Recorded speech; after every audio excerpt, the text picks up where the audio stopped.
Welcome back, everybody, to That's DPI. I'm Zach, and that's Tyler down there. And we are here with our draft recap episode. And for those of you who missed our mock draft live stream, um, we have a lot to cover and a lot of recap from our analysis. But to those who did attend it, we want to thank you. We appreciate you guys so much for popping out for our almost hour and a half long live stream. It was great interacting with you guys. We were happy to share our mock draft with you guys before on the day before the draft. But now it's time to analyze. What were we even right? Somebody came into our chat and said we were terrible. So how terrible really were we on mock draft night? Tyler, I'm going to let you start us off here. How terrible were we? Were we even We terrible? did we did really good, honestly. I was comparing our mock draft to Mel Kiper's, and Mel Kiper got some things right that we didn't, but we also got some stuff right that Mel Kiper didn't. We correctly predicted the order of the first 7 overall picks, which is really good. We also got of the top 10 draft picks, we got 8 of the names correct, which Mel Kiper did not. So that's something that we have up. We also hit a home run with predicting Tyler Warren to the Colts and Gray Zabel to the Seahawks. We landed Mm-hmm. that perfectly. We also got Norman Lott to the Chiefs. I'm super hyped about that because that was my bold hot take prediction. Norman Lott to the Chiefs. It's a very Brett Veachy pick. The Chiefs picked Norman Lott in the second round while I predicted him in the first round, but nonetheless, Norman Lott, the defensive tackle out of Tennessee, is a Kansas City Chief. I'm super hyped about that. And then we didn't get the exact order right when it comes to the picks, but we did get the order right of the first 3 offensive tackles to come off the board, including Gray Zabel. Gray Zabel being one of them. We also got Will Campbell to the Patriots at number 4. That includes that. We also got the top 3 defensive tackles correct. We didn't get the order right on that one. We had Nolan Ryan. Oh my goodness. The Walter pitcher. Nolan. I'm in baseball mode right now a little bit. Walter Nolan. We got him. We mocked him as the second defensive tackle off the board. He was the third defensive tackle off the board. We mixed him and Kenneth Grant up, but overall, when you really break down our first round mock draft, I'm very satisfied with how well we did. Yes, I think that, getting 8 of the top 10 picks correct, that's about as good as you can do on draft night. There was a lot of chaos. Obviously, the order of the first round picks is correct, but we did screw up the teams there with the Browns and Jaguars swapping picks, but they picked the guys in the order we said they would. So things turned out correct. I am a little salty that Tyler correctly picked one Chiefs player and I got none. But I do think that Veach is easier to predict than Brad Holmes. Brad Holmes is kind of like one of those old muskets that has 4 different barrels. You have no idea where the bullet's going to come out. So, but overall, I would definitely give us at least a B to B plus in predicting this draft. It was very chaotic. There was a lot of unexpected falls, and we'll get to some of those later. Actually, we can get into one of them right now if you want to go into some stories, Tyler. Yeah, absolutely. The story of the draft, we've got to cover it. Shador Sanders. We did predict him to fall, but we did not predict him to fall out of the first round. We disagreed with Mel Kiper at number 9 overall, but we did predict him at 21 overall to Pittsburgh. Round 5. What's your take on that? I I think that round 5 is actually decent value. I don't remember what round I said he would go or what talent level I said he was at in our pre-draft coverage, but I said he was not a first rounder. I said he was probably more of a third or a fourth rounder. Even I did not expect him to slide into day 3. It was quite frankly absurd that he went, and the Browns actually got decent value if they hadn't already selected Dylan Gabriel from Oregon. It makes Yeah, absolutely what are no the Browns sense doing? to double dip on 2 mediocre quarterbacks. And now their quarterback room is as follows: Deshaun Watson, Joe Flacco, Dylan Gabriel, Shador Sanders, and Kenny Pickett. Unequivocally, one of the worst quarterback rooms in football. I would even lean to put the Steelers over them solely because the Steelers quarterback room has better character. I cannot imagine a quarterback room with Watson and Shador Sanders in it. My goodness gracious. I can't possibly fathom why taking Hmm. two quarterbacks. Had they just taken Shador, I would have actually praised it and said it was good value because he does have talent, just not a lot of it. What is your thoughts on the Browns and what they're doing? So we'll talk more about another Browns pick later, but I want to talk about the two quarterback situation. They've got five quarterbacks on the roster. I do think they're going to keep three on the roster when training camp is over. They've got two veterans. They've got Deshaun Watson, who isn't going to play. He's not good. It's not a good face to play either. And then you've got two rookies. So it's fine to have options at quarterback, but I really think the Browns dropped the ball on the way they drafted. Dylan Gabriel and Shador Sanders, I think, can both pan out decently well, but you're also wasting a pick to get to pick two quarterbacks within the first 5 rounds. You're wasting some other talent that they could have gotten. I'm not a fan of what the Browns did here. I understand. I agree with you that if it was just Shador Sanders, good value. Definitely a decent-ish quarterback. He's a decent quarterback in the 5th round. That's a steal. But adding Gabriel too, I don't think that was the right move. I do believe the owner had to step in on that one. I don't I think the was gonna coaches did say it. my theory, and you brought it up right before I was about to jump in. My theory is the Browns GM drafted Gabriel to hopefully avoid the owner stepping in, Jimmy Haslam, and saying you need to pick Shadur. Um, and then he stepped in anyway, and now they're double dipping. It's quite frankly, it's absurd. And you look at Hmm. uh, Shadur Sanders on draft night and how they had legendary up above his couch in his family room. Um, Although one thing that you have to feel a little bit of remorse for or empathy, I guess, is the fact that he was prank called by at what was an unknown source, but we now know to be the son of Atlanta Falcons defensive coordinator Jeff Ulbrich. Um, Pretty brutal, and it's one of the biggest nights of some of those kids' lives, and to have a prank call go on during that time, I think is a little bit cruel. Um, and so do the Falcons as they find, or I guess the NFL rather, they find $250,000 to the team and $100,000 for Jeff Ulbrich himself personally. What are your Mhm. thoughts on a prank call draft night? So I've never liked prank calls on draft night. This is not the first prank call in NFL history by any means at all. It This wasn't happened to even the Cooper first prank DeJean, call yeah, in this year's draft. Cooper DeJean last year. There was and another. then There were a couple Tyler guys Warren this got year one, I that believe, at that's. 7. I think you're right. Yeah, Yeah. and so I don't like prank calls. I don't like it at all. I think it's one thing like if a friend did it. I think that might have been what Cooper DeJean's was last year. Was like a friend kind of And that's playing why a I didn't get joke, a and ton of then coverage. But I think yeah, so like that one's one thing, but this one I don't like it at all. It's very distasteful. I am by no means am I a Shador Sanders defender, but I don't like this prank call. I feel bad for Jeff Ulrich because he didn't have anything to do with it. I'm curious on the nature that the kid got it. But even then though, like you would think that like something like that, something work related and serious work related can be protected in your own home. And so I do feel bad for Jeff Ulrich. I understand why the NFL did what they did, but I do feel bad for Jeff Ulrich. And I don't think he should face repercussions, yeah, but I'm just glad that every I'm time I not a fan. screwed up as a teenager, my dad wasn't fined $100,000. That's all I'm gonna say.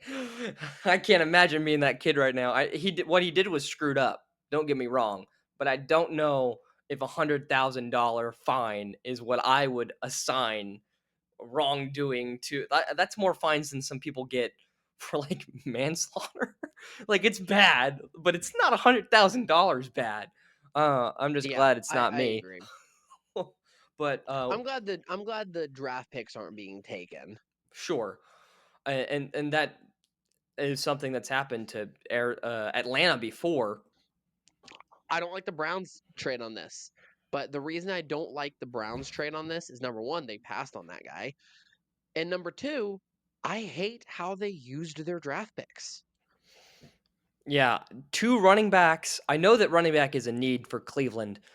They have not yet signed Nick Chubb to a second contract, if I'm not mistaken there. It may be imminent, but, they have not yet done it. Um, and I do like Quinshawn Judkins. I think he's phenomenal. He was great at Ohio State. But then to turn around and do it again with Dylan Sampson, just loading up on running back talent, I like Dylan Sampson a lot. But I feel like the Browns have many more needs than double dipping at running back from this trade return, especially when edge opposite of Miles Garrett is a need and receiver, honestly, could be considered a need. But I really like them acquiring an extra first round pick next year because in reality, Mhm. beside from a couple pick swaps, the Browns only moved 3 picks back, and I still think got a top 5 player. Mason Graham is going to be a game wrecker in the middle. Acquiring that extra first round pick really it tilts the table because if you move back 3 spots, get a top 5 player and an extra first round pick next year, and the Jags aren't necessarily supposed to be all that good. If the Jaguars continue to suffer, you could receive another top 10 pick. Um, I just don't like what they did this year. Kind of like what you were saying. I feel like they could have gotten a couple more depth pieces instead of drafting 2 running backs. Yeah, I've got the Browns' whole draft list right here. They've got Mason Graham at pick 5. In the second round, they got a linebacker out of UCLA.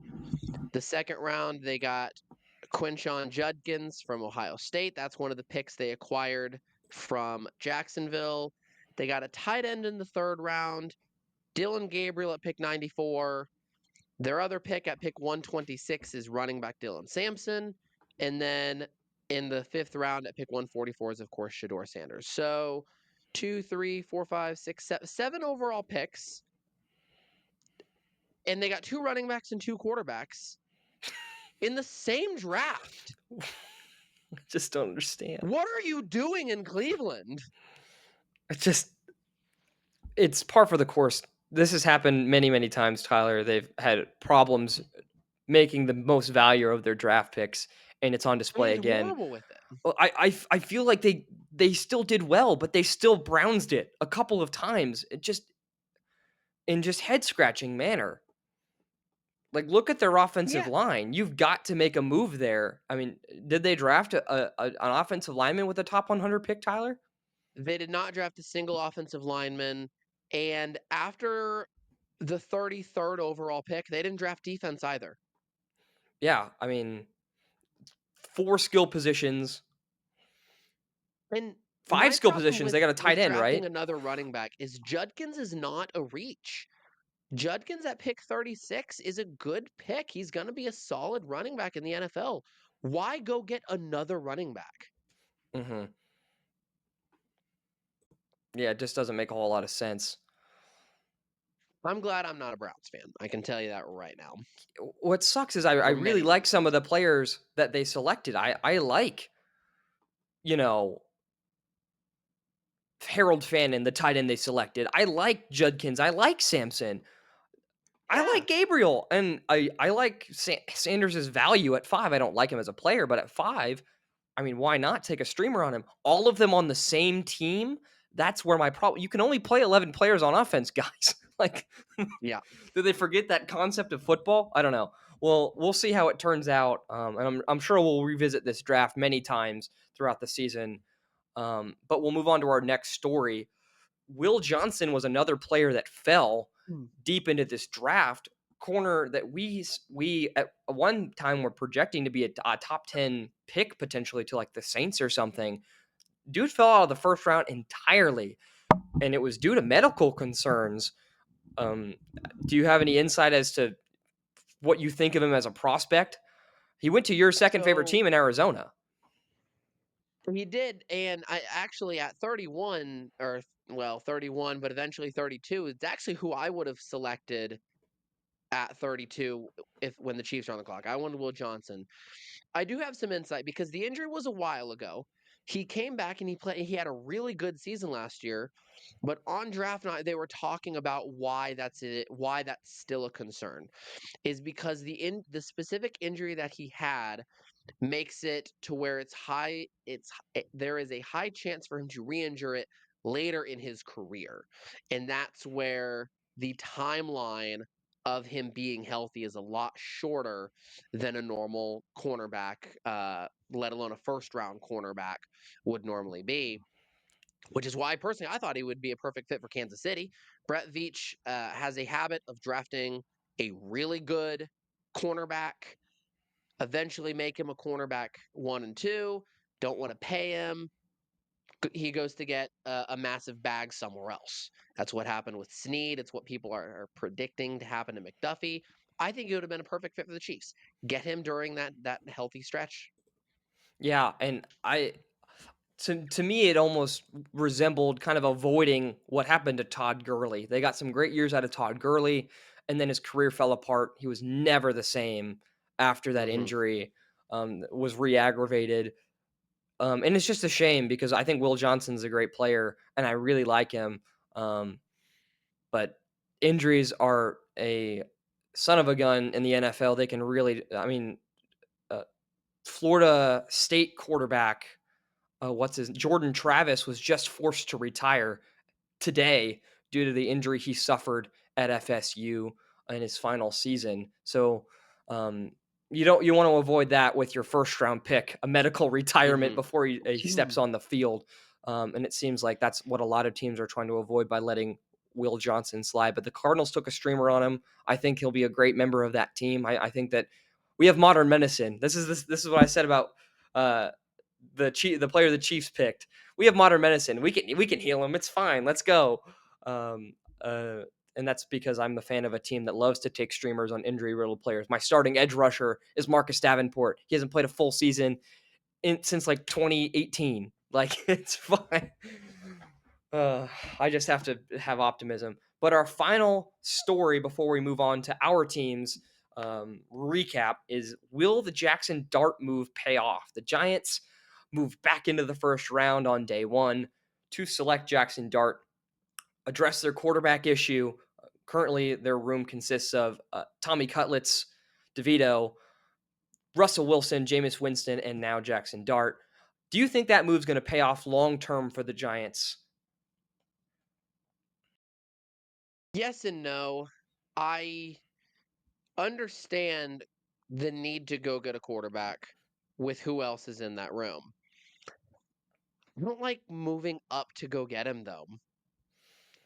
Simple as that. I don't have a whole lot to say about that. I was shocked about the pick, and I'm naturally skeptical of the Giants, and I'm not going to stop being skeptical of them. Yeah, and I think that's a fair position to take because 9 out of 10 times you will be correct if you just doubt the Giants. I'm sure that the Yeah. Giants fans understand completely what I'm talking about.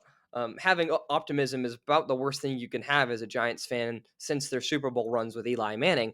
So, however, having said that, I actually think this is a great move because I think it's reminiscent of what Kansas City did with Patrick Mahomes.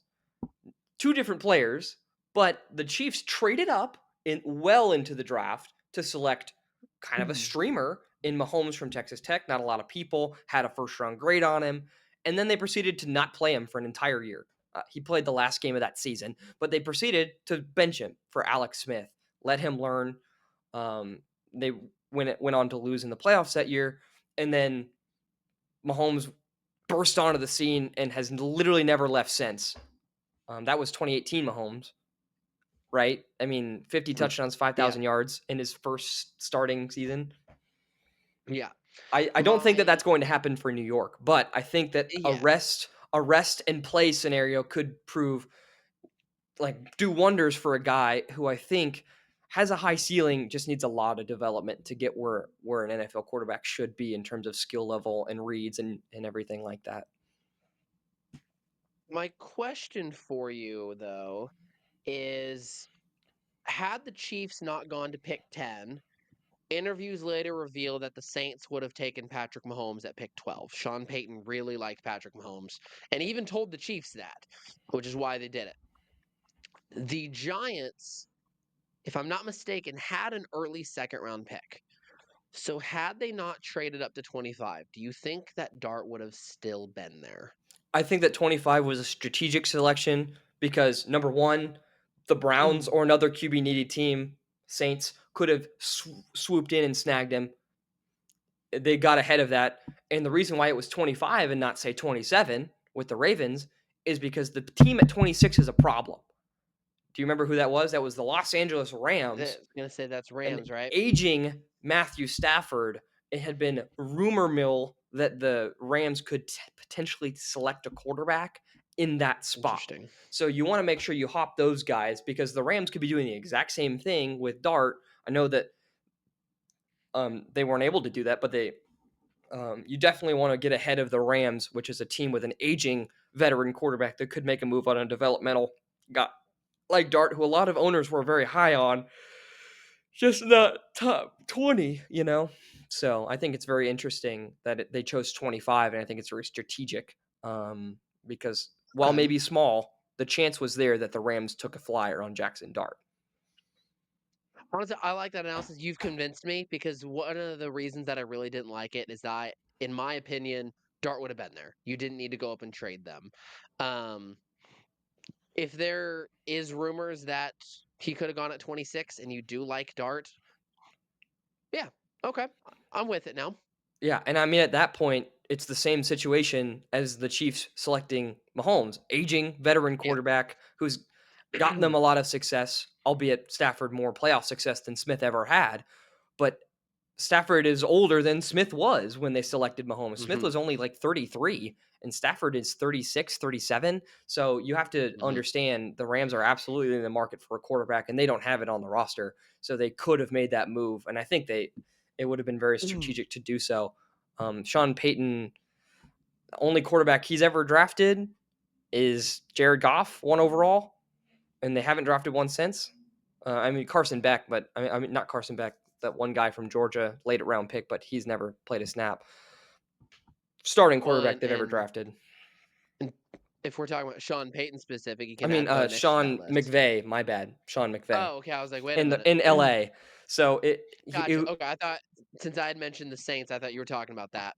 my bad. Yeah, no, I got the wrong Sean. So, but But speaking of, Stafford and quarterbacks from that, I do want to talk about your team though. Stafford's former team. How do you think the Lions did this year? So yeah, as I mentioned earlier, I didn't get a single one of these dudes right. Um, I did have the Lions picking a late round guard. I just got the wrong guard, and I did have them picking an X receiver. I just did not have them taking a massive reach on Isaac Tesla at 70. Um, and I did have the Lions taking an interior defensive lineman, but instead it was Darius Alexander from Toledo and not Tyleek Williams out of Ohio State. I'm going to give the Lions draft grade an A minus because I think, and the reason why it's not any higher is because I hate to be the parrot of this storyline, but they did not address edge rusher in a way that I think they could have. A lot of guys that I had first round grades on fell out into the late second round, and the Lions could have traded up to grab one of them. Instead, they packaged 2 third-round picks to get Isaac Tesla, a guy who had a day 3 grade, and snagged him on day 2. Love Isaac Tesla. I think he's going to be a stud when he develops. You could have used another one of those third rounders to move up and select one of those edges in the second round, and you didn't. That's the only reason why it's an A minus. Other than that, I love every single one of these selections. Tyleek Williams fills a need. Uh, Aleem McNeil, star defensive tackle, won't be ready until probably a game or two before the playoffs, and he is a run plugger, and he's got a little bit of pass rushing chops. Definitely underrated. He's a stud. Tate Ratledge, stud, starting guard. He's going to start. Tesla, 6'4", 217, 4'4", mid 440. Dude's a stud. He just needs to develop a little bit, some route running chops. And he didn't have the production in college, but I think that has all the physical tools to be a really good NFL player. Miles Frazier, future starting guard. When Graham Glasgow is off the team, he will take his place. Ahmad Hassain, the first Hassanin, I think I'm pronouncing that correctly, first Egyptian player ever drafted in the NFL. He said in his phone call to Dan Campbell that he would die on the field for Dan Campbell. I really like that selection. I don't Very know how Lions thing to say. it is incredibly Lions. He had great production at Boise State. I think he's super raw, but he gets to learn under Aiden Hutchinson, one of the most technically sound pass rushers I've ever had the pleasure of watching. Couldn't select a better spot for him to go. Dirty Dan Jackson from Georgia. He's probably going to be our third safety this year. And then Dominic Lovett, special teams guy, if he makes the roster. Overall, you're going to get 7 contributors on this list. Cannot ask for a better draft for a team that picks in the last 5 picks in every round. A minus, only missed opportunity there with some of those edges. I don't know. As an unbiased fan, what do you think about the Lions draft? So, as an unbiased fan, I think defense is definitely your guys' weaker spot, at least depth wise. So, I do like that you guys went with defensive tackle early on, but I think some of those mid rounds, I would have personally gone a little bit more depth at the receiver. That's what killed you guys last year, I You mean think. on defense? I You said receiver. Yes. Or so you guys went receiver, but I think you guys should Got it. have gone a little bit more defense. I do like the receiver pick that you guys had, but outside of that, especially since in round 5 you guys had already gotten a decent guard, I don't know if they needed another guard right away. Fifth round pick is definitely where I would have gone somewhere else in the secondary personally. Gotcha. And I can see that. The only thing about to counter your depth point, the reason why the Lions were stretched for depth is because they had one of the highest injury IR totals a team has ever had in the history of NFL. I don't think they're going to have that problem next year. Cross my fingers, you know. So I don't think the depth will be tested as much. However, it's always good to have it, just in case. But yeah, I agree with you. I would have enjoyed some more secondary players instead of Miles Frazier there. However, Miles Frazier was pretty much widely considered by experts as a steal at 171. They thought he'd go a lot earlier. So we got really good value on him. So if Okay. you're going to go guard in round 5 instead of a defensive depth player, at least make sure you get good value. And Frazier Okay. definitely fits that bill. So that's why it's still an A minus for me. It sounds like from your analysis, you'd probably be in the B range, which makes a lot of sense. I Mhm. think it's arguable either way, honestly. I'm more in the camp at this point where I trust Brad Holmes because Mm. I've been pissed off about his draft picks before. I mean, in my text message with you on draft night, I think I went through the 7 stages of grief in about All within about 5 minutes. honestly, it was 100%. more like 45 seconds when we drafted That's Tyleek fair. All Williams. 5 stages, between 45 seconds, you went from "Why" to "I trust Holmes." Yeah, I was distraught for about 25 seconds, but I've come to love this class after some research. But Okay. speaking I of also loving this like class, oh, go the ahead. I also and this has nothing to do with actual draft analysis here, but I do love that you guys drafted the first Egyptian player because Amon-Ra St. Brown is named Yeah. after Egyptian gods. I know he's not Egyptian in any way, shape, or form, but the fact that he's named after Egyptian gods, and then his team goes to draft the first Egyptian player, I think that's very poetic for the Detroit Lions. It is cool. It's an interesting storyline that I had not yet considered until you said something. I know that your time teaching ancient history and to our youth here in the United States has contributed to you instantly recognizing that storyline. But Absolutely. speaking of storylines, we're gonna move on to Fresh your social team's studies. draft. Oh, where's it at? Oh, it's back here. My bad. There we go. What do you think of So your team? I know that you love pick 2. I get it. Tyler got it love right. love the Tennessee defensive player. Absolutely. So Josh Simmons, like I said earlier, I would have personally selected Will Johnson. However, if the Chiefs were going to go tackle in the first round, I do like that being the guy. The reason I am skeptical about Josh Simmons is because Brett Veach does not have a great track record with drafting offensive linemen on the first couple rounds. The names Lucas Niang and Wanya Morris immediately jump to my mind, and those are misses. Those are not home runs by Brett Veach. So drafting an injury prone tackle when you don't have a great track record at drafting early round linemen does scare me. But on paper, I really do like the Josh Simmons pick. A lot of experts did predict him to fall to 31. I projected him to be taken by Houston at 25. So the fact that he was still there and we did draft him, I don't hate the pick by any means at all. Love Omar Norman Lott. I predicted him in the first round. We got him at 63. He's Huge so steal. good. Love it. He's so good. Next two picks, I didn't know much about these guys beforehand, but when I look at the positions, I'm a big fan of as well. Cornerback and defensive end are definitely positions of need. Edge, we did pick up. It is expected that we're going to pick up George Karlaftis' fifth-year option, which I don't know why we wouldn't. After that, it's kind of up in the air if George is going to be able to stay in Kansas City, if we're going to be able to pay him or not. So, in Felix, Anudike Uzama has not panned out the way fans wanted him to pan out by now. So I think drafting a defensive end, an edge at pick 66, I think that's a really good selection. Same thing with the cornerback. There is a very good chance that Trent McDuffie is not going to be able to stay in Kansas City due to his value.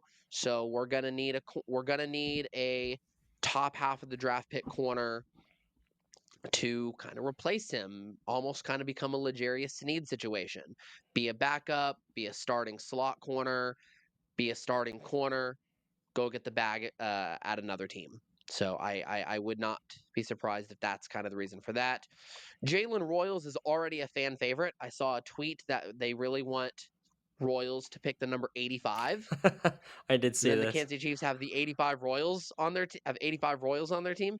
So just the name's going to make him a fan favorite. I like that we didn't completely ignore wide receiver because that is a bit of a need, especially with Rice being out the first couple games due to the injury still, and Rice possibly being suspended for the season as well. So there's a lot of uncertainty at wide receiver. So I like that we didn't just forget about that. And then linebacker and running back, to me, these are depth positions for sure. So I would give us I'd give us a B plus. I'd give us a B, a solid B, B instead of B plus because of Josh Simmons' injury question. Gotcha. I'm firmly in the camp of modern medicine. Josh Simmons is a franchise tackle, and I'm so pissed that you guys got him because he's going to be a cornerstone. He's so good. Hmm. He allowed one pressure all season before he got hurt for Ohio State. Kid is a stud. He just needs to stay healthy, and he's going to make sure that Patrick Mahomes is protected. Omar Norman Lott, we talked about him at length in our last episode. But just to recap, the dude has a nearly 20% pass rush win rate at defensive tackle at 340 pounds. Enough said. The dude's a game wrecker. And you can't even double team him because he plays next to Chris Jones. I mean, it's a win, win, That's win, an A win, plus win. pick in my opinion. Win, win, win, win, win. And the fact that they got him at the tail end of the second round when this guy was like Hmm. 40th. Honestly, I think he had crept into the 30s on the big board on the night before the draft. Freaking phenomenal selection for the Chiefs. Same with Ashton Gelati, the edge rusher. He's very talented. I watched his highlights on draft night and I read up on him a little bit just to be prepared for this segment. I think that you guys got great value with him there. I didn't think he would be there at the tail end of the third round. And then the rest of these guys are obviously depth. But I think that when you look at Veach's track record in developing corners, backers, and wide receivers, you can be pretty satisfied. So looking at those three selections, I think that's running back is a different story. But that's all right. That's okay. 3 of 4 is really Hey, good. but you know what? Veach has a good track record of drafting seventh round running backs. I can tell you that. That's fair. Pacheco out of Rutgers is something to keep in mind. But I will say I'm going to give the Chiefs a higher grade than you. They're getting a higher grade than the Lions. They get an A. No A minus, an A, Interesting. because they absolutely nailed all the positions they needed depth at. And I have been quoted saying in the past that due to the Kansas City Chiefs contract strategy, they must draft well. And I think they did do that here. First step into keeping the dynasty going another couple of years. Absolutely nailed it. We absolutely hope that the dynasty will continue on, of course. The schedule release is coming up soon. May 14th, the schedule is coming up. And in preparation for the schedule release, Zach, you and I next week are going to talk about the biggest game, not the greatest game based on outcome, but the biggest game in NFL history. Yes, the repercussions and the pregame hype being the two determining factors. We'll run through our more advanced list of criteria when we actually cover it. But in conjunction with the schedule release, we wanted to make sure that we covered some of our favorite games that have ever been scheduled here in NFL history. And this is a debate that has raged on for Tyler and I for at least 6 months. There has been no conclusion, so maybe we'll come to a by miracle we'll come to a resolution in that episode. But you're not going to want to miss that. It's going to be full of fun debate moments between Tyler and I. And then potentially we'll be teasing a That's DPI on location episode when the schedule release drops. Um, we don't know when or any other details yet, but just keep that on your radar. DPI on That's DPI on location could make its debut this season. So, but that's all the time we have today. We appreciate you tuning into our draft recap, and we hope to see you next week for the greatest or the most anticipated regular season game debate. Thank you all for watching.